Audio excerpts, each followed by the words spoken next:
한국에 와가지고 제가 책을 하나 읽었어요. 우리가 아는 만큼 그만큼 본다.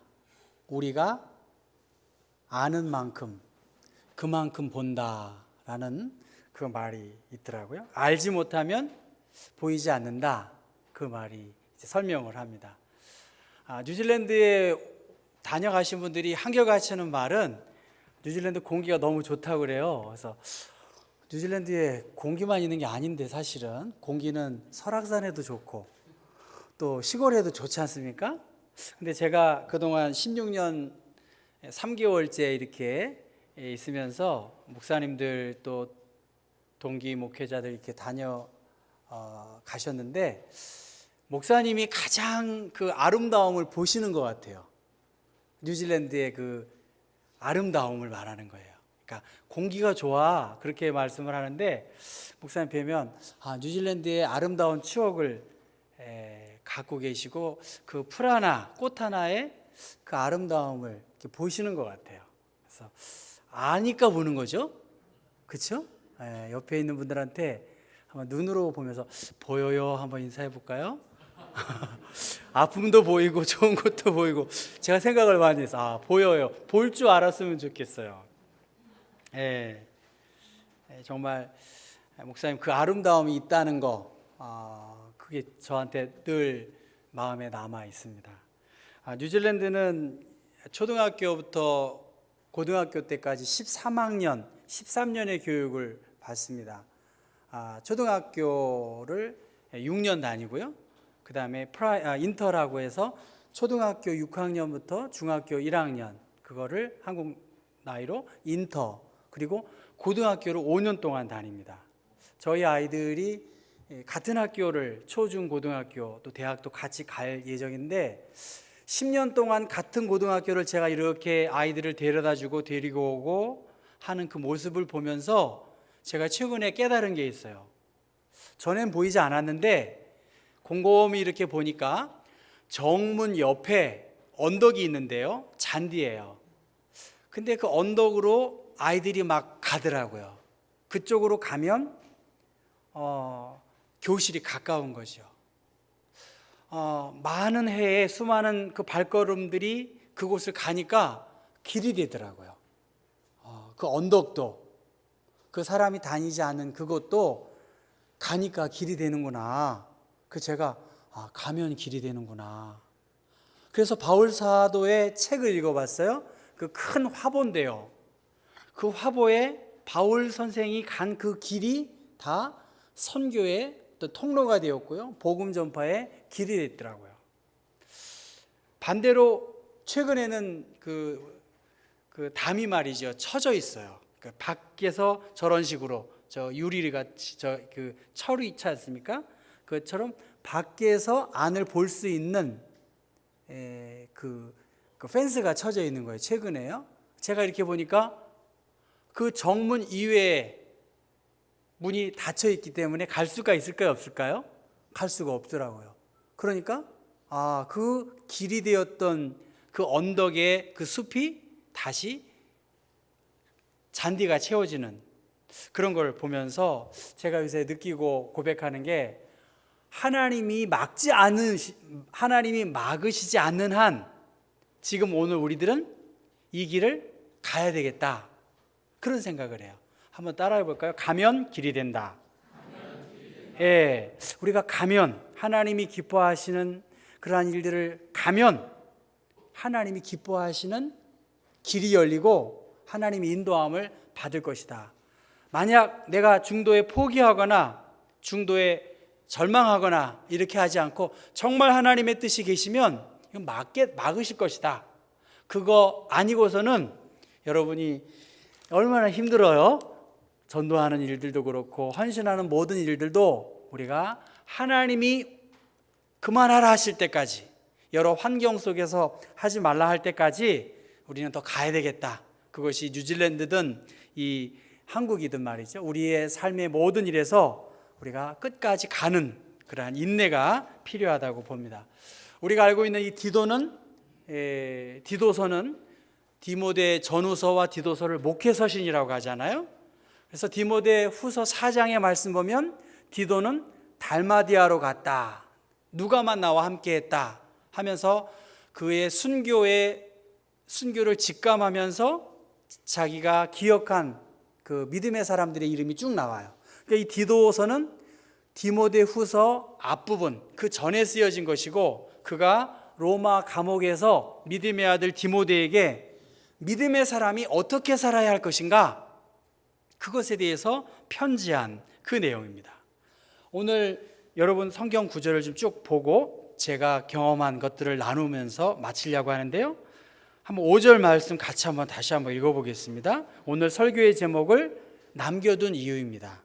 우리 1장 5절 같이 한번 읽어보겠습니다. 시작. 내가 너를 그레데에 남겨둔 이유는 남은 일을 정리하고 내가 명한 대로 각 성에 장로들을 세우게 하려 함이니.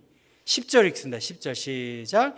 불순종하고 헛된 말을 하며 속이는 자가 많은 중 할레파 가운데 특히 그러하니. 12절 시작. 그레데인 중에 어떤 선지자가 말하되 그레데인들은 항상 거짓말쟁이이며 악한 짐승이며 배만 위하는 게으름뱅이라 하니. 마지막 16절입니다. 시작. 그들이 하나님을 시인하나 행위로는 부인하니 가증한 자요 복종하지 아니하는 자요 모든 선한 일을 버리는 자니라. 아멘. 예, 그레데라고 하는, 그레데에 남겨둔 이유가 있다는 거죠. 그러니까 바울 선생께서 그레데에 갔다라고 하는 그러한 건 성경에 나와 있지 않지만 오늘 1장 5절의 말씀 보면 그레데에 남겨둔 이유는 남은 일을 정리하고, 그러니까 unfinished이에요. 바울 선생과 디도가 그 무리를 이끌고 그레데라고 하는 섬에 갔을 것을 우리가 충분히 볼 수가 있고요. 그리고 거기에 디도를 남겨두고 바울은 다른 곳으로 이동을 했다라고 볼 수가 있습니다. 예, 그래서 오늘 여러분 5절 말씀을 잘 같이 보면 그레데에 남겨둔 이유가 무엇일까? 뭐라고 그랬죠? 남은 일을 정리하고 내가 명한 대로 각 성에 장로들을 세우게 하려 함이니. 그것입니다. 바울이 다 하지 못한 사람을 세우고 따라야겠습니다. 제가 또 언제 오겠어요? 네, 제가 언제 오겠어요? 그렇죠? 네, 제가 별로 안 올 거예요 아마. 사람을 세우고 교회를 견고하게 세우는 일. 예, 사람을 세우고 교회를 견고하게 세우는 일을 위해서 디도를 그레데에 남겨두었다는 거예요. 무슨 말씀인지 아시겠죠? 사람을 세우는 거, 시시한 사람이 아니라 흠잡을 것이 없는 장로들을 세우고 감독들을 세우는 그러한 일을 위해서 내가 너를 그레데에 남겨두었다. 교회를 더 교회되게, 교회를 강하게 견고하게 세우는 일을 위해 이 디도를 그레데에 남겨두었다는 것입니다. 근데 사사기에 이 블레셋 사람들이 나와요. 이스라엘을 끊임없이 괴롭혔던 그 블레셋 사람들, 그렇죠? 그 블레셋 사람들의 조상들이 바로 그레데 사람이에요.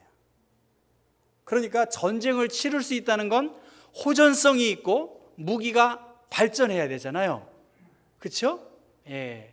대한민국 한 번도 침입 못했다는 게 힘이 있으면서 침입 안 했으면 좋은데 우린 힘이 많이 없었잖아요.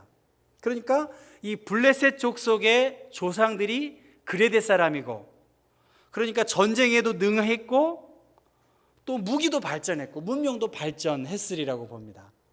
그러면 그레데가 어디 있나요? 그레데는 지중해에 구브로, 그레데, 시칠리아, 그러니까 그리스의 밑에 있다고 보면 돼요. 다른 거 다 기억 안 하셔도 지중해에 하나의 작은 섬, 본토에서 96km 떨어진 곳이 그레데랍니다. 여러분 지도를 보시면 그리스가 가까운 나라입니다.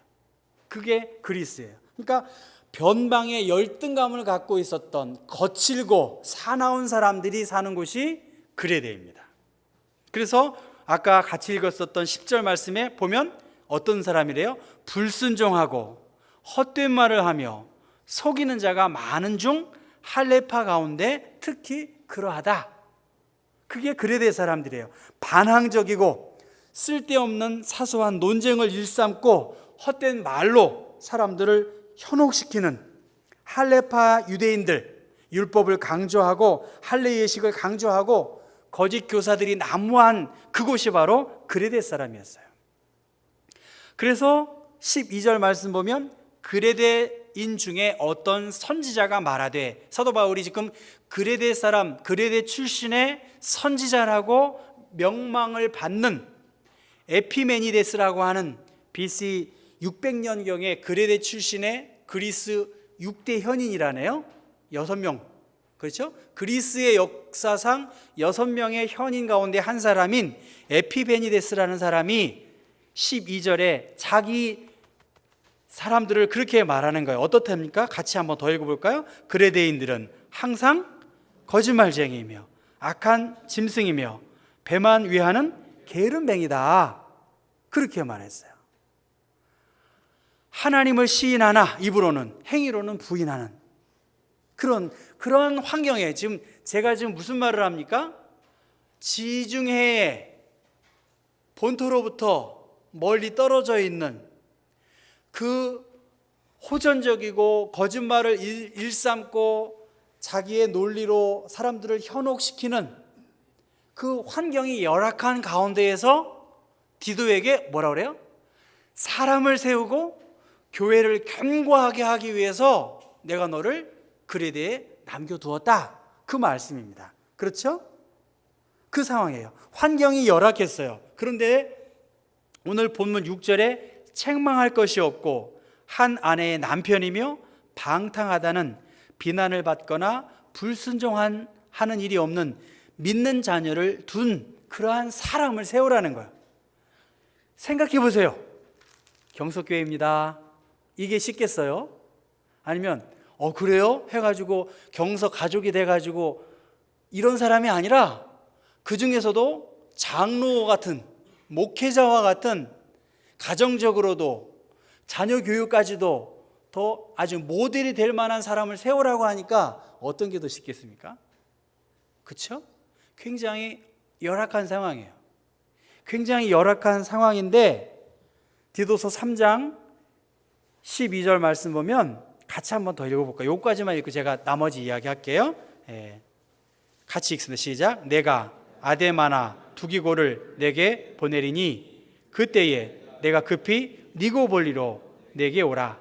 내가 거기서 겨울을 지내기로 작정하였노라. 지금 그레데라고 하는 지중해 섬에 남겨두었지만 이제 겨울을 나게 하기 위해서 디도를 어디로 보내요? 니고볼리로 돌아와라. 지금 그리스, 마케도니아 그 지역이고요. 그 다음에 디도는 어디로 가나요? 달마디아로 갑니다. 오늘의 크로아티아, 제가 잘 모르는데 하여튼 그런 나라로 가요. 여러분, 제가 이 디도라고 하는 사람이 하나님을 공경한다라는 말이 디도의 말의 의미라고 합니다. 그러니까 디도는 그레데에 남겨진 존재였고, 또 오늘 니고볼리로 또 남겨졌고, 또 달마디아로 가서 바울이 다 하지 못한 일을 그는 하나님을 공경한다라는 그 이름에 맞게 끝까지 하나님이 기뻐하시는 그 길을 가고 있었던 사람이 디도라는 거예요. 다른 말로 말하면 하나님께 왜 하나님 나를 이 지중해의 작은 섬에 남겨두셨습니까? 그렇게 원망하거나 불평하지 않고 나의 부름에 맞게 자기의 길을 끝까지 잘 간 사람이 바로 디도였다는 것입니다. 다른 말로 말하면 디도는 그레데에 내가 있어야 할 이유를 알았다는 거예요. 전 여러분에게도 그렇고 저에게도 그래요. 하나님, 왜 저를 뉴질랜드에 남겨두셨습니까? 제가 그 말을 16년 동안 제가 고민하고 있어요. 하나님, 왜 나를 뉴질랜드에 남겨두셨죠? 고민을 많이 했어요. 여러분에게도 마찬가지. 하나님이 왜 나를 이곳에 남겨두셨을까? 이러한 이유를 알고 있는가? 저 자신에게도 고민합니다. 내가 무엇을 할 수 있을까? 내가 이곳에 남겨진 이유가 무엇일까? 그런 고민을 하고 있었습니다. 그러던 중에 제가 이런 그 목회 현장에서 있었던 이야기를 여러분에게 나누고 싶은데요. 목사님도 다녀가시고 또 우리 수련회 때도 말씀을 주시고 또 사업지 신방도 같이 해주셔서 기도해 주신 분인데, 교인 중에 한 분이 아프셨어요. 누가 봐도 중병입니다. 근데 이분이 굉장히 겁도 좀 있으시고요, 또 소심도 하시고 너무 일을 열심히 하다 보니까 자기 건강을 잘 안 돌보시는 분이에요. 그리고 여러 환경 속에서 이제 20년 넘게 했던 그 가게를 정리해야 되고 자기의 집을 팔고 좀 줄여서 가야 할 여러 가지 환경이었습니다. 그리고 자기의 건강도 좋지 않음을 느꼈고요. 아주 제가 강권해가지고 병원에 가시라고, 그리고 저희 교회는 그분의 그 사업체를 정리하고 바자회도 하고 그 기본 물건들이 있기 때문에 다시 렌트를 하는 그 창고에 짐을 갖다 놓기도 하고, 또 그 집이 오래 사셨기 때문에 트리플 게라지니까 게라지가 3개니까 집이 상당히 컸어요. 그 짐들이 너무 많고 쓰레기가 너무 많은 거야. 그 모든 일들을 다 이제 정리하고 이제 병원의 응급실에 갔고 이제 병실에 그분이 머무셨어요. 그런데 병실에 가서 신방을 보니까 그 얼굴이 좋더라고요. 얼굴이 좋으세요. 그래서 내가 괜히 쓸데없는 생각을 했구나. 참 감사하다. 그래도 이제 16년이니까요. 한 15년 같이 이렇게 교민의 한 사람으로 생활을 해보니까 마음도 많이 열고 그랬던 분이시고, 워낙 선하신 분이기 때문에 영향력이 드러내는 것이 아니라 아주 서번트 리더십처럼 한인의 일들을 아주 모범적으로 하시는 분이세요. 그런데 저한테 카톡이 아니라 문자가 왔어요. 목사님, 더 이상 음식 축내지 말고 병원에서 나가랍니다. 서운하네요. 그래서 이분이 또 이제 퇴원하셨구나 하고 감사하다. 이번 주일 예배 같이 드리겠구나. 이렇게 기대감을 가졌는데 주일날 부인 집사님만 오신 거예요. 그래서 안 되겠다 하고 이제 신방을 예배 마치고 갔습니다. 갔더니 우리로 말하면 응접실에서 누워 계신 거예요. 병원에서 이렇게 귤을 드시고 한 모습과는 전혀 다르게 아주 아파 보이세요. 그래서 제가 어떻게 된 일이냐고, 밥맛이 없으시다는 거예요. 밥맛이 없어서 밥을 못 드세요? 그래가지고 제가 그러면 우리 별미를 한번 준비해가지고, 우리 외국은 그 포트락이라고 해서 한 접시씩 자기가 제일 잘해오는 거 그걸로 잘 하거든요. 그럼 우리 포트락으로 하자고, 저녁에 하나씩 제일 맛있는 거 준비해서 오늘 만찬을 하자고 그렇게 하고 이제 다들 돌아갔어요. 저는 그 형제님 옆에 이렇게 좀 있었고요. 부인은 밖에 이 정원에 나가서 이렇게 계신 거예요. 근데 이분이 저보다 3살이 많은데, 목사님 드릴 말씀이 있어요. 목사님, 제가 시한부를 합니다. 3개월밖에 남지 않았답니다. 그러면서 밖에 있는 아내를 쳐다보면서 저 사람 어떻게 하지요? 이 말을 하는 거예요. 이 아내는 우울증이 많으신 분이시거든요. 저 아내를 어떻게 두고 내가 가겠냐는 거예요. 정말 드라마와 같은 그러한 이야기를 제가 들은 거죠. 그 남편은 좋은 대학 나오고 좋은 직장 다니고요. 모든 면에서 엘리트예요. 부인도 대우에 다니셨는데 마지막 면접 시험에 김우중 회장께서 그분의 부인 집사님의 성적표를 보고 대학에서 이 정도의 성적을 받을 수 있나요? 할 정도로 공부를 잘하신 분이에요. 그런데 이제 우울증이 심하기 때문에 이제 약을 드시기 때문에 감정의 고저가 별로 없어요. 그러니까 그 아내를 바라보고 어떻게 하냐는 거예요.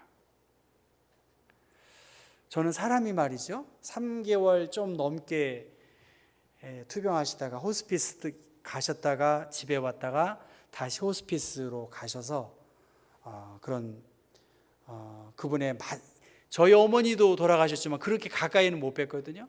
한 인간이 이렇게 정말 말라서 잠 못 이루고 이렇게 극심한 고통 속에 있구나. 이렇게 인간이 무기력한가. 그렇게 몸 좋고 뭐 좋은 대학 나온 그 모든 것들을 제가 뒷정리를 하면서 인간이 이렇게 참 허무하구나. 그런 생각을 참 많이 했습니다. 이분이 잠을 못 자는 거예요. 아파서요. 누울 수도 없고 밤새도록 고통을 완화하는 그 진통제를 먹으라고 해도 안 드시는 거예요. 왜냐하면 아들, 딸이 있기 때문에 이 아이들과 더 어떻게 하려는 거예요. 저희 아이들과 나이가 같아요. 어떻게 하냐는 거예요. 제가 보기에도 너무나 안타깝더라고요. 그래서 제가 그분의 사업 거래처, 이분이 너무 물건은 다 대주고 돈은 못 받은 거예요.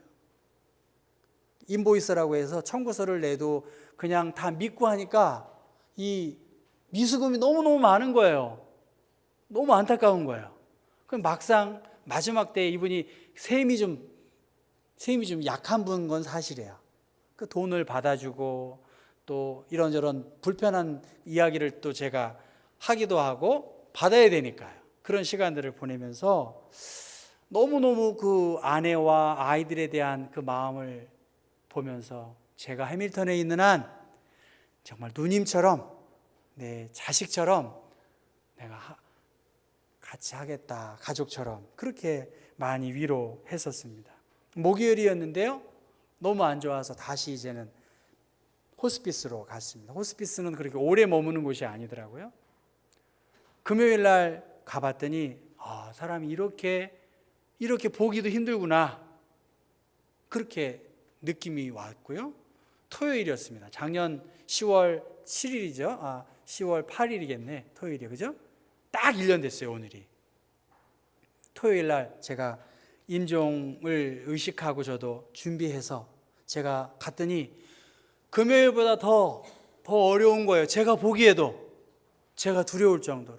저도 돌아가신 분들을 이렇게 뵙고 장례나 이런 걸 봤지만 이렇게 가까이서 생생하게 보긴 처음이에요. 보니까 더 지난 밤보다 힘드셨어요. 제가 가니까 더 잠깐이었지만 순간적으로 저를 딱 보는 거야. 그래서 주변을 이렇게 살피는 거예요. 그래서 제가 가족과 함께 임종 예배를 드리고 그 다음에 나왔어요. 충분하게 이야기하시라고. 그 다음에 이제 임종을 하신 것입니다. 제가 그걸 보고요, 그분의 장모님은 우리 사위는 열목할 거라고 그랬거든요. 우리 사위는 열목할 사람입니다. 근데 열목할 사람이 있어도 안 될 판에 세상을 떠나시니까 제 마음이 어떻겠어요. 하나님, 열목할 사람이 10명 이상 있길 제가 기도했는데 하나님, 열목할 사람, 그리고 또 한인 커뮤니티에 굉장히 좋은 그 성실함으로 하신 분을 보내시면 어떻게 합니까? 그러니까 제가 그 환자보다 더 많이 울고 부인은 감정의 고조를 컨트롤하는 약을 드시니까 너무너무 안타까운 거예요. 그 가장의 마음이 느껴졌고 그 남편의, 그 아빠의 심정이 너무나 많이 느껴졌었습니다. 근데 그분의 그 마지막 모습을 보고 그 호스피스 간호사들이 이제 양복을 가지고 와서 이제 입혀주었어요. 그 다음에 꽃사지를 하고 넥타이를 하고. 저는 한 번도 그분이 넥타이 한 걸 못 봤어요. 마이는 입고 교회를 오셨고 했지만, 근데 그렇게 편안한 모습을 제가 보면서 내가 해밀턴에 남겨진 이유가 무엇인가, 그것을 그분의 그 마지막 그 임종부터 마지막 임종까지, 임종 후 그 화장과 그 유고를 또 한 그 처리까지 보게 되었습니다. 뉴질랜드는 공식적으로 이 공원이나 공공기관 말고는 이렇게 유고를 이렇게 뿌릴 수 있다고 합니다. 그래서 그 살아 계셨을 때 가족과 의논해서 바다에 뿌리기로 했어요. 그러니까 화장을 하고 아이들이 공부를 하기 때문에 며칠 지나서 이제 주일이 아닙니다. 주일. 그러니까 오늘이 10월 8일이니까 일주일 지난 주일이면 언젠가요? 15일인가요? 15일 주일 이른 새벽에 제가 그 라그랑 바다를 가서 마찬가지로 보니까 크리넥스 티슈 박스보다 조금 크더라고요. 유골이 간 유골이요. 그 아들, 딸, 그 부인, 집사님과 함께 제가 먼 언덕을 보여주고 언덕에서 같이 기도하고 그 언덕에서 내려와서 가족끼리 자유롭게 그렇게 하라고 먼 발치에서 자기 아빠의 그 유골을 뿌리는 거예요. 눈물 나더라고요. 제가 이 말씀 준비할 때 너무 많이 눈물을 흘렸어요.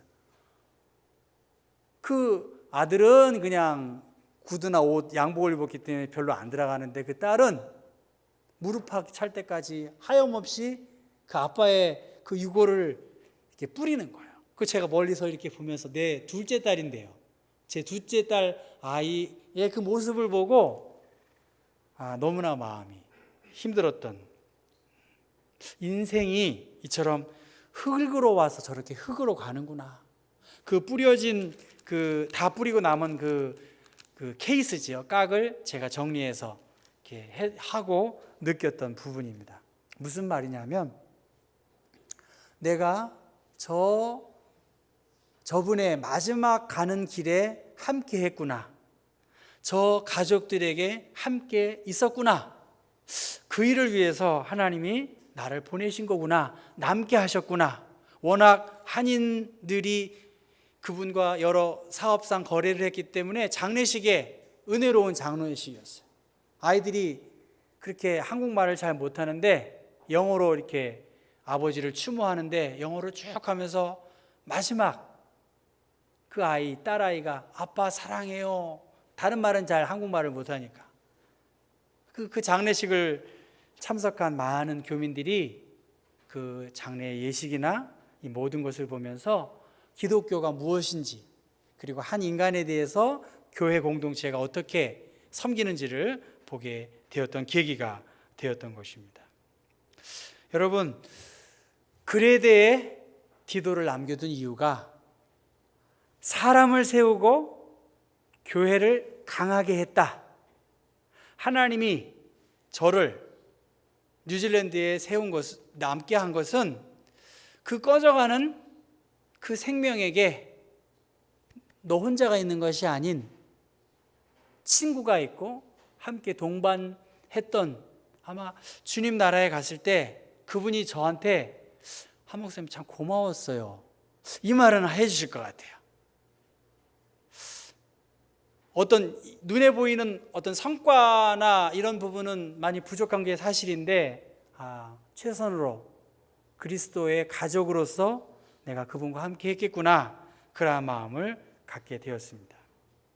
로버트 프로스트라고 하는 사람이 가지 않은 길이라는 시를 여러분 아시는 분 계실 거예요. 맨 마지막 부분에 두 갈래 길이 숲속으로 나 있었다. 그래서 나는 사람이 덜 밟는 길을 택했고 그것이 내 운명을 바꾸어 놓았다라고. 그래서 피천득 선생은 그것 때문에 모든 것이 달라졌다. 자기의 존재의 이유를 알고 힘들고 불편하고 어려운 길을 그 계기, 그 도전이 나의 삶을 큰 변화시키는 변환점이 되었다라고 하는 그러한 시를 썼습니다. 오늘 내가 하는 일, 내가 가고 있는 일들, 이 경석교회가 가고자 하는 그 길이 분명히 있으리라고 봐요.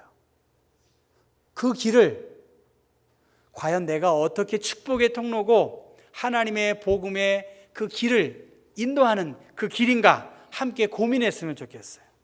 왜 우리를 이 경석교회에 남겨두었고 우리 가정에 남겨두었고 이 땅에 남겨두었을까? 그레데 같은 곳이 우리가 처한 상황이 아닌가? 더 어렵잖아요, 교회가? 우리가 말은 하는데 한계를 많이 느끼지 않습니까? 우리가 처한 상황이 아마 그레데와 같은 상황이에요. 악하고 험한 그레데 같은 세상에 디도와 같이 남겨진 존재가 아닌가. 여러분이 얼마나 수고를 많이 하세요. 나 하나도 믿기도 바쁜데 자꾸만 전도하라고 하고 자꾸만 뭐 하라고 하니까 얼마나 힘드시겠어요. 그런데 우리에게 하나님의 사명이 있고 나로 인해 누군가 예수를 알고 새로운 삶의 소망을 경험하고 느낄 수만 있다면 우리가 충분히 이 남겨진 자의 몫을 감당할 수 있다는 거예요. 의미 있는 일이라는 거예요, 여러분. 믿습니까, 여러분? 이게 의미가 있다는 거예요, 이게. 저는 뉴질랜드에 있는데 어떤 사람 할아버지가요, 90이 넘으신 분이에요. 이것만 이렇게 주세요. 저는 그 교회 목사님한테 아니 여기다 사탕이라도 좀 붙여서 하나 더 주지. 그 할아버지 그 90이 넘으신 분이 이렇게 좀 자세가 안 나오시잖아요. 이렇게 저도 이렇게 자세가 잘 안 나와요. 이렇게 옷도 잠깐만 나이가 들고 머리도 이렇게 빠지고요. 자세가 안 나와요. 그래서 아니 교회에서 좀 머리를 써가지고 사탕이라도 하나 붙여가지고 초콜릿이라도 하나 주고 이래야지. 이 정도면 뉴질랜드에 이런 걸 안 줘요. 주유소 가면 전혀 없어요. 제과점 가서 뭐 촛불 전혀 안 줘요. 다 사야 돼요. 여러분이 얼마나 풍요하게 살고 있는지를 잘 모르세요. 목사님 프랑스는 더 그러죠? 얼마나 좋아요. 이걸 못하겠다는 사람은 제가 다시 안 올 것 같으니까 남겨둔 이유를 모르는 거예요, 여러분. 저는 이거 주면 고맙습니다 하고 저도 몇 개 있어요. 이거 한국 오니까 이런 게 좋아요. 어떤 때는 저 교회 다니니까 다른 사람 주라고 양심이 있어가지고 그렇게 합니다. 한 사람을 그리스도의 교회의 일원으로 세워지는 일을 위해서 디도를 보낸 것처럼 하나님이 너무 교회가 아름답더라고요. 더 이게 보여야 되잖아요. 이 아름다움 말씀이 좀 보이고 이 복음의 기쁨과 영광 하나님의 일하심을 보면 우리가 알면 이 복음의 은혜를 나눌 수 있지 않겠습니까? 그 길을 우리가 가야 되지 않겠냐는 거예요. 이 디도가 참 저는 디모데만 많이 봤는데 디도만한 사람이 없더라고요. 그는 이방인이었고 바울의 증인이었어요. 그래서 바나바와 더불어 디도를 데리고 그가 예루살렘 공의회에 가서 베드로나 야고보에게 당당히 예수 믿는 사람이 이거야 할례 받지 않아도 이방인의 복음을 증거한 모델이 바로 디도였습니다. 디도가 하나님 왜 하필 저를 아테네나 로마에 나를 남겨두시지 않고 저 그레데 섬에 남겨두셨습니까? 불평하지 않았어요. 그는 그의 부르심 앞에서 그러나 그레데가 그의 마지막 사명지는 아니었다는 거예요. 그레데에 또 다른 곳으로 하나님이 원하시는 일이 있다면 주님이 원하시면 언제나 어디서나 따를 준비가 되어 있고 바울이 하지 못한 모든 일을 깔끔하게 처리한 사람, 기꺼이 주님의 일에 헌신한 사람이 디도였습니다. 그래서 오늘 본문에 디도는 나의 참 아들이다. 디도가 오므로 우리가 위로를 받았다. 그리고 고린도후서의 말씀 보면 디도로 말하면 나의 동료다. 나의 동역자다. 교회의 사도요. 그리스도의 영광이다. 이러한 좋은 그러한 칭찬을 받게 되었습니다. 여러분, 그레데와 같은 그러한 환경이 우리의 주변 환경이라고 한다면 우리가 아까 말씀드렸던 것처럼 가면 길이 된다. 근데 가다가 멈추면 건물도 마찬가지예요. 만약에 이 건물을 잘 건축하다가 중도에 멈추면 어떻게 될까요? 흉물이 돼요. 제가 가방이 있는데요, 색이 있는데 가방이 그래도 좋은 가방이라 아까운데 그 이대 어느 구두 수선점에 가서 이거 고칠 수 있습니까? 꼬맬 수 있습니까? 했더니 꼬맬 수 있어요 하더라고요. 그래서 나머지 부분을 다 뜯었어요. 뜯더니 좀 이렇게 미싱질이니까 바늘질 하더니 못하겠네요 그러더라고요. 그래서 뜯지나 말지. 제가 어저께 남대문 시장에 아쉬움이 있어가지고 가방을 살까 꼬맬까, 제 가방의 색깔도 마음에 들어요. 남대문 시장에 갔어요. 근데 이거 고칠 수 있습니까? 했더니 아주머니가 왜 이렇게 무뚝뚝해요? 내가 해요 그러더라고요. 그래서 그랬어요? 그러니까 했더니 좀 하더니 못하겠네요 그러더라고요. 그러더니 다시 이렇게 손으로 해가지고 하더라고요.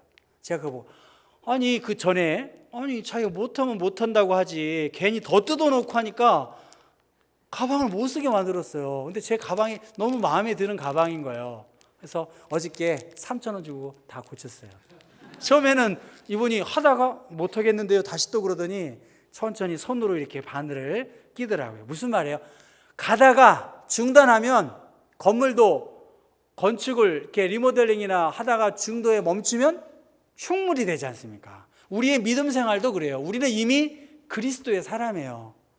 여기서 괜히 어설프게 괜히 내가 믿었다 하면 믿지 않는 사람들한테도 그렇고 믿는 사람한테도 우스워지는 거예요. 여러분, 우스워지면 안 되지 않겠습니까?